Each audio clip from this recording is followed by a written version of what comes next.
All right. So, welcome again to Military Guna TV. I want to speak about, well, jumping straight to the things. Anyway, thank you very much again for joining me to join in Military Guna TV. I am Maria Dakers, your host, and definitely we have a, a small show for you today. It's just someone we want to speak about because we do know that we have been having the central defensive midfield issues for a long time now, a really, really long time. But guess what?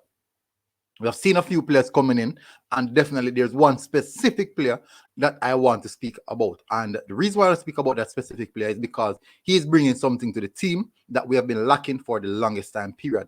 Something that we have been really, really lacking. Now, I've also get on a lot of aspect of our footballing, and then beat Tapa Whitmore for about defensive issues, and we have to be fair some of the times that defensive issues are also because of the midfield issues. There's no one protecting the defense line, no one talking to defenders and giving them that support. So people smash that like button and also subscribe to the military squad so we can actually build an unbiased platform. So when we do beat people, we have to give people credit as well. And when we give people credit, we have to be conscious of the amount of credit we give them. But in the same sense, we have to be realistic on what football is about and what the country and the level that we're at in this country and how we want to progress.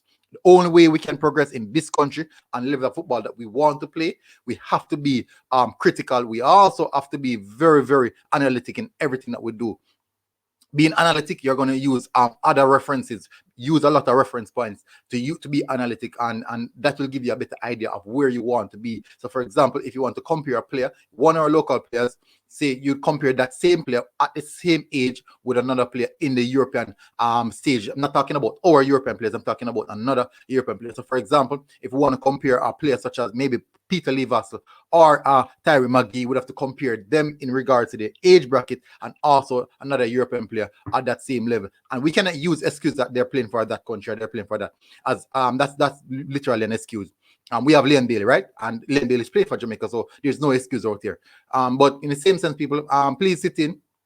The player that I want to speak about is the Kevin Stewart. Now, the reason why I want to highlight this player is because of the level of the central defensive midfield that they were bringing in. Now, he's a player that definitely can suit a lot of our issues that we have been having for such a long time. Now, these issues, the defensive issues, and also the central defensive midfield issues, someone to screen the back for, someone to help the team release the ball faster, someone to help the team to ease the pressure of the midfield and also of the defense. Now, this player is coming in at a critical point in time of what we want to do. Now, we saw in the game against Saudi Arabia, we saw both games against Saudi Arabia. Yes, we won one of the game, but in the same sense, you could see that we lack a lot of things. Now, when you look at also the game against the USA, central defensive midfield was very, very non-existent. Hector was, I won't say Hector was poor, but Hector had a horrid time. He had a very, very difficult time coping with the USA team. And then now, fast forward further to that, we have the team we also played against Saudi Arabia, Serbia, Serbia, and the Japan under 24, and the midfield in both games. The midfield was non-existent. Yes, we did for one of those games. We brought Damian Lowe in a central defensive midfield position. He did a job, but it's not the job that we want. We would want him to do. But in the same sense, we have to be realistic that we were really, really weak in that area. And now this player is a player that, in particular, I believe will come and actually bring a lot of solidarity to this position. I know a lot of people are talking about Anthony Grant, but let me tell you something. I have to be honest. This player might be better than Anthony Grant from my perspective. We do know that we wanted to bring in Isaac Aiden, but he's not there. But there's also a player that could play in this particular position, which is actually Daniel Johnson. But we do know that Daniel Johnson is more of an attacking-minded person. He wants to get in those dangerous areas. So he also is the type of player who would provide an assist and also provide on a goal. So playing Daniel Johnson this deep would actually limit some of his key attributes, and we don't want to do that. We want to find someone in that position who is suitable for that position. Now, when you use the reference with Kevin Stewart and also Anthony Grant, Kevin Stewart is significantly younger, so we could at least have Kevin Stewart for two campaigns, two World Cup campaigns, and by that time it'd be like 33, 34 at that age group in that bracket. But the good thing about it is that this time around, Kevin Stewart, we could actually have a player of this quality to play in that position, and definitely, I mean definitely, use someone as a protege to learn off his trade and try to get better in that area. If by then we might have someone in the Premier League or at a higher level performing in that same position, then we'll see how that one goes. But in the same sense, we have to be realistic. Now, let's speak about the player. Kevin Stewart, defensive midfielder for Blackpool, also plays central midfield. The reason why I brought up Football Critic is because I want to highlight to you guys the amount of appearances that this player have in these positions. How many times he played in this particular position. That is the reason why I use Football Critics right here to highlight that aspect of his game. Now, as you know, his nationality is still here saying England, but I think that will change in due time. Defensive midfield and also central midfield. 27 years old, preferred foot right. No, height 1.71 centimeter, relatively on the short side, but what from you can see from his map right here. It's the analytical map right here. He has a lot of physicality, and because it sways into the physical side, you can see that he's not good aerially, but defensively he's very, very good. Physically he's good, decisive, shooting, attacking, and he's not the best passer, as you can see right here, but he's also a creative player. I don't know how they work out that, how they would work out that he's not a high passing percentile player. But the good thing about it that you might have someone such as a Ravel Morrison, who is a high passing, high touch player, which would actually ease the burden of him touching the ball so often. So literally he's like a stone crusher in midfield. Now, let me highlight what I came here exactly for. Now, he had last 50 matches, he played 36 at defensive midfield, averaging a 6.6 match rating. Then now in central midfield era, 14 games, averaging 6.1. As you can look at that, you say definitely the defensive midfield position is his preferred position, and you get way much more, and a better performance out of him in the central defensive midfield position. Now I'm going to move over. Now to SofaScore to give you guys a more insightful approach on what he's doing. More insightful approach, people. Let me go over to SofaScore. Good. So what I want the people to do is, first thing first, let's analyze his map. Let's analyze his heat map. That is something that we have to talk about. So as you can see, his heat map, not the most intense heat map, but what you can do is you can see that he covers a lot of ground. He does a lot of work. You can actually admire a player that covers so much ground. And he goes to say that he has that level of energy. He has that high level of energy. But if you should watch how Kevin Stewart played, you'd realize that he's actually an anti-press player. Now, what do I mean by an anti-press player? Now, for example, in the Japan game, right? Kevin Lambert and Speedy Williams, they were our holy midfielders. I'm not saying that they had a terrible game, but the simple basics were really, really missing. The simple control, the simple pass, that was missing. But the most crucial element of a central defensive midfielder is for that player to be able to pass the ball under pressure, to be able to move out of pressure, find space, move out of pressure with the ball, find space, and pick a pass. That is one of the most important things of a central defensive midfielder.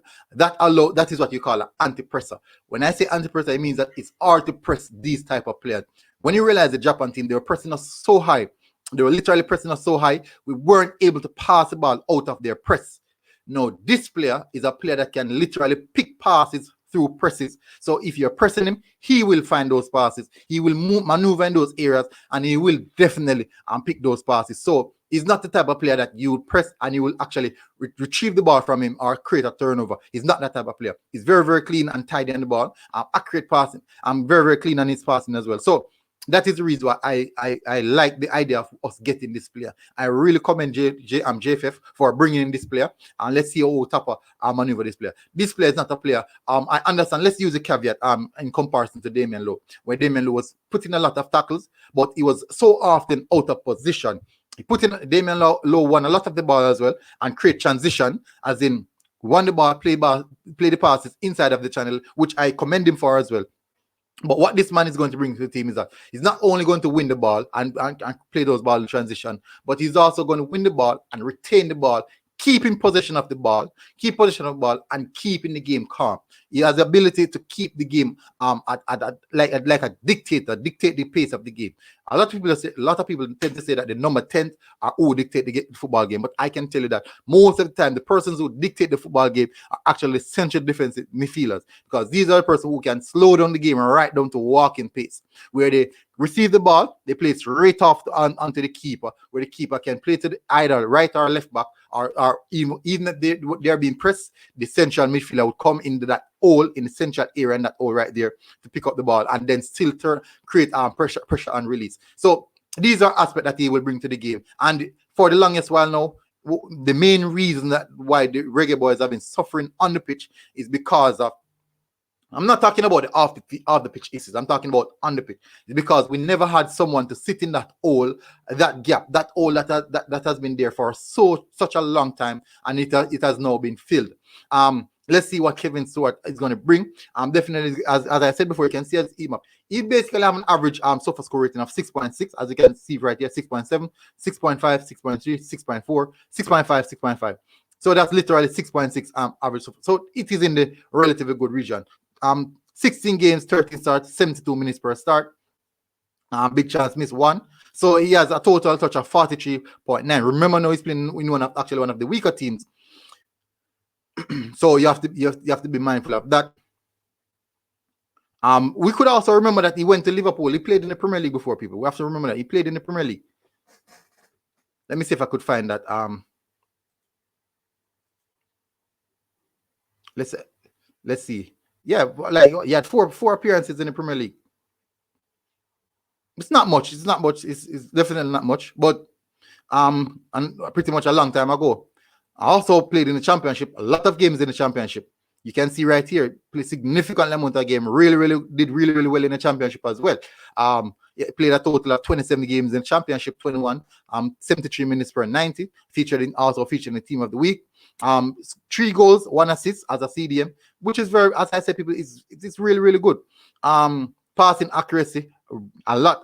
That's relatively good. 7.76 passing accuracy, 82% passing accuracy. Now, one of the things that a lot of people are not realizing that one of the highest passing percentile player in our team is actually Michael Hector. Michael Hector is one of the highest passing percentile player in our team, and we have to be honest with that and give him his ratings where his credit where his credit is due. But Kevin Stewart is a very good technical player. As you guys can see, let's move now to his more recent stats. Let's move on to his more recent stats in League One. His more recent stats in League One, where let's run through it now. 16 games, as I said, I did win past that already. So 43.9 touch, high percentile touch player.